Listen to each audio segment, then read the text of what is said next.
안녕하십니까? 머니케어 뉴스 머니케어맨입니다. 오랜만에 며칠 쉬다 휴가 갔다 왔더니 발음이 자꾸 안 되고 말도 하기 힘드네요. 자, 지금 상황이 좀 여러 가지로 복잡하죠? 근데 단순하게 이야기 드렸잖아요. FOMC 때까지는 공격적으로 가지 마십시오. 라고 이야기 드렸고요. 지금 제가 언급해 드리고 하는 내용들은 그 이후에 조정이 들어오면 그게 가격 조정이든 기간 조정이든 뭐 이런 것들이 나타나는 과정을 기다려서 여러분들이 해 주시면 됩니다. 굳이 예를 들면 기간 조정이라고 하면 빠지진 않겠지만 그래도 예를 들면 시간을 한 달 동안 불안한 마음에 계시는 것보단 낫겠죠. 그래서 지금 같은 경우는 그렇고요.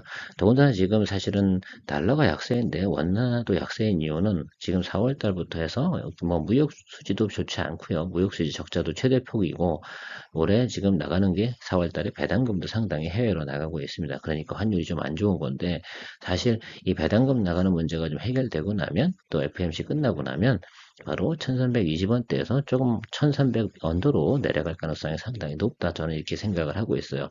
더군다나 FMC 회의에서 나오는 시그널 자체가 우리한테 또 우호적인 시그널은 당연히 나올 가능성이 상당히 높아서 1300원 밑으로 내려갈 가능성에 대해서 저는 예상을 하고 있고요. 자, 그런 시그널이 나온다고 하면 그때쯤에 우리가 다시 주식을 투자할 수 있는 기회가 되는 것이라고 생각을 합니다. 하반기로 가면 갈수록 우리 환율들은 우리가 우호적인 상황으로 갈 거고요.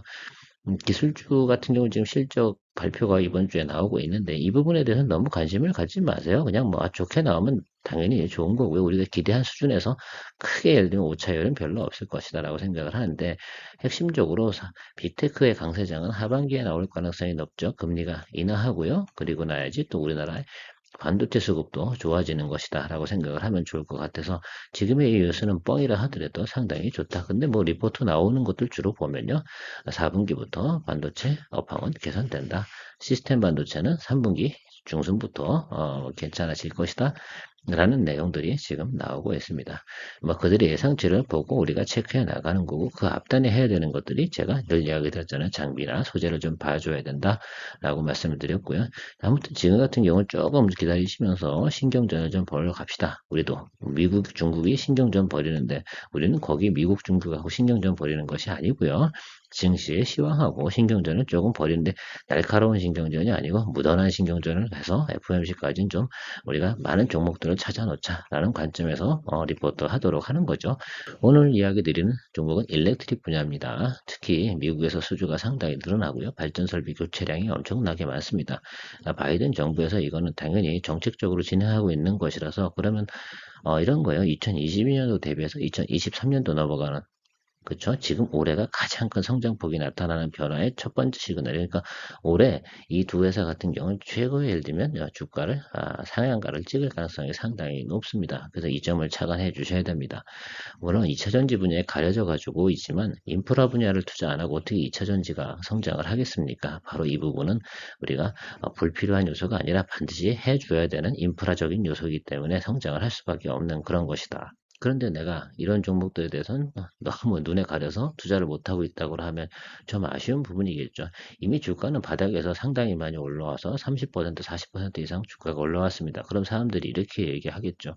아니, 많이 올랐잖아요. 아닙니다. 앞으로 위로도 업사이드가 제가 보면 앞으로도 30% 이상 정도는 충분히 남아 있습니다. 그러면 지금 사냐? 그건 아니죠. 그래도 싸게 사서 40% 이상의 수익을 기대하는 쪽으로 가는 것이 훨씬 더 좋지 않을까 생각을 하고요. 1분기 실적 어닝 서프라이즈 맞습니다. 그래서 그 4분기의 수주 실적을 가지고 하는데 그러면 4분기 수주 실적이 엄청 늘었다고 했는데요. 그럼 1분기의 수주 실적은 어떨까? 이 부분이 상당히 중요할 거 아니겠습니까? 어때요? 자, 보시면 올해 1분기에도 수주가 어땠습니까? 상당히 늘어났다. 플러스 5%가 늘었으니까 4분기보다 수주량이 더 많다 이렇게 생각을 해주시면 좋겠습니다. 그러니까 어떻게 돼요? 당연히 주가는 더 업사이드로 가야 되는 게 맞겠죠. 그래서 그 부분 생각해 줘야 되고요. 가이던스 상으로는 이런 식으로 증가된다라고 생각을 하고 있습니다. 회사보다 어떻게 돼요? 회사가 이 정도 나타낸 거잖아요, 지금. 기존에는 19.5억 달러인데 26.3억 달러 이렇게 나타난다는 그 비중이 어떻게 돼? 이거 퍼센트 봐도 아주 순수하게 생각해도 30% 넘잖아요. 그럼 됐잖아요. 그런 관점으로 좀 보시고요. 회사도 어떻게 돼요? 상당히 보수적으로 판단한 것이다라고 이야기를 한 이유는 뭐냐면 지금 사실 핵심 패턴은 뭐냐? 공장이 모자라요. 공장에서도 생산할 수 있는 공간이 있고 더 많이 돌려야 되는데 지금은 생산할 수 있는 캐파가 다 그냥 꽉 차 버렸기 때문에 지금 보수적으로 하는 거고 그 부분에 대해서 한국 사람들 머리가 좋잖아요. 분명하게 생산성 향상을 가져오는 노력을 진행할 가능성은 상당히 높고요. 수주잔고 엄청나게 많이 늘어나 있어요. 그러니까 어떻게 돼요? 2022년보다 2023년도가 상당히 좋을 건 당연하고요. 업사이드로 가는 것도 주가는 적어도 작년에서 2배 이 정도까지는 볼 수도 있는 가능성도 있다라고 말씀드리도록 할게요. 가장 핵심적인 건 어디서 늘어났어요? 북미의 수요가 상당히 늘었다. 중동의 수요도 상당히 늘고 있죠. 이 부분은 다 아실 겁니다. 그러면 이 두 개의 곳에서 이렇게 동시에 예를 들면 다발적으로 수주량이 엄청나게 늘어나는 경우는 몇 년에 한 번 오거든요. 그게 이번에 온 거다. 그러니까 주가도 달려주는 게 상당히 의미가 있을 것이다 라고 생각을 해야 됩니다. 아니 뭐 지금 뭐 북미 같은 경우 인프라 한번 설치하고 나면 그리고 나면 20년, 30년 동안 또 안 하잖아요. 지금은 특히 이제 충전소 설비라든지 이런 걸 하려면 인프라가 상당히 많이 들어가야 되고 발전도 당연히 마찬가지겠습니다. 지금 이 쿼터 이후에도 성장률은 어떨까? 이 부분 또 우리가 주가를 계산하면 매수해야 되냐 말아야지. 2분기 좋은 것까지 우리가 확인한 겁니다. 그러면 3분기에는 좋을까요? 3분기에도 좋습니다. 그 부분이 상당히 중요하겠죠. 그 중에 가장 핵심은 지금 작년도 4분 쿼터하고 올해 1쿼터에서 받은 수준 물량을 가지고 생산하는데도 어떻게 돼요? 병목 현상이 생겨야 생산하는데 문제가 생기는 거죠. 그래서 공정을 더 증설을 해야 되는데 부분적으로 개선을 해서 진행을 할 가능성이 상당히 높다고 나옵니다. 이런 상황은 LS 일렉트릭도 같이 유사하게 나타나고 있는 모습이라서 여러분들이 두 종목은 동시에 체크하고 가시는 것이 상당히 중요할 것 같고요. 현재 업황이 그런 식으로 진행이 되고 있는데 이 시황이 어떻게 돼요? 연말까지는 계속해서 진행이 될 거고요. 앞으로 진행되는 것들은 좀 더 장기 계약성을 갖다 많이 좀 추구를 한다라는 부분들까지도 이야기 나와서 주가의 예를 들면 훼손성 이런 것들은 상당히 좀 낮을 것이다 라고 이 리포트는 나오고 있습니다.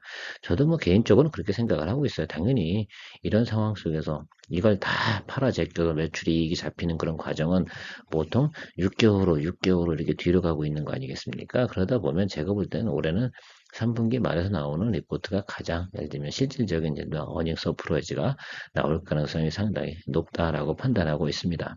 네, 우리가 가이던스로 좀 살펴보게 되면 여러분들이 체크하셔야 되는 분야는 아주 심플하다고 저는 생각을 하거든요. 특히 여기 나와 있는 건 동종 업종 같이 나와 있는데 HD 현대 일렉트릭과 같이 나와 있습니다. LS 일렉트릭 여러분들이 보시는 것들은 포인트가 이런 거 아닐까요? 뭐 PER이 어떻게 돼요? 낮아지고 EV의 밑에 값이 낮아지고 뭐 이런 것들이 바로 영업이익과 순이익 그다음에 기업의 가치 이런 것들을 이야기하는 것이라고 생각을 하시면 좋을 것 같습니다. 순이익 부분도 한번 살펴볼게요. 작년도는 어땠어요? 숫자가 한 자릿수에 성장하다가 3분기, 4분기에서 두 자릿수로 늘어나고 성장을 했지 않습니까? 이때 아무도 예를 들면 예상을 못 했긴 했지만 특히 지금은 IRA 법안부터 다 통과가 된 상태에서 보면 분기별로 균일한 성장을 나타내고 있습니다. 그래서 토탈 이익 성장 부분이 어떻게 돼요? 아주 안정적으로 성장하는 이 모습이 상당히 중요하겠죠. 그래서 4분기에 예를 들면 어디 피크를 찍을 것이다라는 것들이 여기 나와 있는 리포트죠. 그럼 조금 선반영한다 그러면 3분기 말, 그러니까 10월 초 이 정도 수준에서 최고의 주가의 피크가 나올 가능성이 상당히 높다라고 기술적으로 우리가 좀 생각을 해볼 수가 있고요. 올해 상당히 예를 들면 최고점을 찍을 수 있는 가능성에 대해서는 제가 뒷장에 바로 설명해 드리도록 하겠습니다. 시각적으로 아주 심플하거든요. 우리가 한 번 정도 예를 들면 우리가 매수할 수 있는 기회가 5월 달에 우리가 온다라는 점을 착안해 주시고요. 반드시 5월 달, 6월 달 넘어가는 과정 속에서 가격 조정이든 기간 조정이든 나타나는 과정이 생긴다 그러면 잊지 않고 여러분들이 원하는 가격을 찍어야 될 거 아닙니까? 그 부분도 제가 마지막 부분에 여러분들이 찍어둬야 되는 가격도 간단하게 설명해 보도록 하겠습니다. 저는 그 가격대 보면 무조건 매수할 겁니다. 그 점 착안하셔서 계속해서 여러분들이 저의 오늘 리포팅을 즐겨주시면 좋을 것 같습니다. 제가 가장 중요하게 생각하는 부분 바로 여기 이 부분만 봐주세요. 2022년하고 2023년 여기 넘어오는 과정에서 거의 몇 퍼센트 이상의 업사이드가 나오냐 20% 이상의 예를 들면 업사이드가 나오는 거죠. 바로 추천해드리고 싶었지만 또 2차 전지 분야가 워낙 또 괜찮았지 않습니까? 그래서 그 부분 체크해 보셔야 되고 그때 아마 이 종목 같은 거 이야기 드렸어도 별로 관심 없었을 거예요. 근데 아무튼 자 진행하도록 하겠습니다.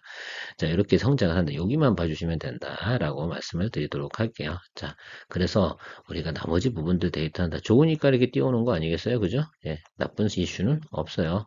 근데 가장 핵심 핵심은 3분기에 우리가 수익을 한번 낼 수 있는 공간은 남아있다라는 것들이 되게 중요하겠죠. 가격이 비싸든 싸든 중요한 건 지금보다 30% 정도의 업사이드는 분명히 존재한다는 건 팩트입니다. 트레이딩 바이 관점에서 접근하는데 조금 더 그래도 싸게 좋게 접근해야 되는 것이 우리가 주식을 또 하는 이유이기도 하나서 마지막 좀 정리 좀 해보면 저는 최고 고점은 여기까지는 봅니다. 왜? 기록 경신인데요. 뭐 어닝럭 서프라이징인데요. 무슨 뭐 저까지 안 갈 이유가 뭐가 있겠습니까? 그 옛날에도 찍었는데 물론 꽤 오래전 얘기죠. 6년 전 얘기긴 하지만 그때하고 지금하고 상황은 다르다라고 하더라도 가만히 보면 이렇게 성장의 사이클이 오는 거 아니겠습니까? 10년 사이클로 한번 도래하는 그 과정을 우리가 한 번은 즐겨야 되지 않을까라고 생각을 하고요. 지금 일봉을 상태를 보면 얘가 움직이는 과정, 얘는 지금 정비를 들어선 지가 꽤 오래됐습니다. 그쵸?